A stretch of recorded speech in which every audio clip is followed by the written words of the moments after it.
దురదృష్టం ఏంటంటే bad luck ఏంటంటే మేము కూడా ప్రభుత్వం ఏర్పడిన తర్వాత కనీసం ఒక 6 మాసాల సమయం వాళ్ళకి ఇవ్వాలని మేము అనుకున్నాం. నేను కూడా శాసనసభకు దగ్గర రాలేదు. కానీ ఈ రోజు బడ్జెట్ చూస్తే ఏ ఒక్క పాలసీ ఫార్ములేషన్ జరగలేదు. రాష్ట్రానికి సంబంధించినటువంటి ఏ ఒక్క విషయంలో కూడా ఈ అర్భక ప్రభుత్వం ఇప్పటి వరకు పాలసీ ఫార్ములేషన్ చేసినట్టుగా కనపడతలేదు.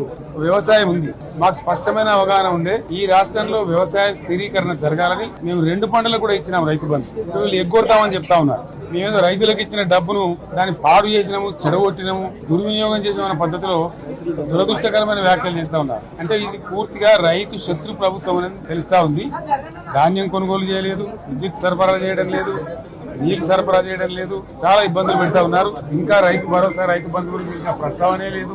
ఎప్పుడేస్తారని మా ఎమ్మెల్యే అడిగితే కూడా కనీసం సమాధానం చెప్తలేరు. కాబట్టి రైతులను వంచింది ప్రభుత్వం, వృత్తి కార్మికులను వంచింది. ఒక్క పాలసీ, ఇండస్ట్రియల్ పాలసీ ఏమి లేదు. బట్టి గ్యాస్ ట్రాష్ పంచరంగం ఈస్మాన్ కలర్ లాగా చెప్పడం తప్ప స్టోరీ టెల్లింగ్ లాగా ఉన్నది తప్ప బడ్జెట్ చెప్పినట్టు లేదు. రాష్ట్రంలో వ్యవసాయ పాలసీ ఏమిటి, పారిశ్రామిక పాలసీ ఏమిటి, ఐటీ పాలసీ ఏమిటి, ఇంకా ఇతర అనేక పాలసీలు, పేద వర్గాలకు సంబంధించిన పాలసీ ఏమిటి అనే దాని మీద ఏ ఒక్క దాని మీద కూడా గ్యాస్ ట్రాష్ తప్ప చిల్లర మల్లర ప్లాట్ఫామ్ స్పీచ్ లాగా ఉంది తప్ప అది బడ్జెట్ ప్రసంగం లాగా లేదు.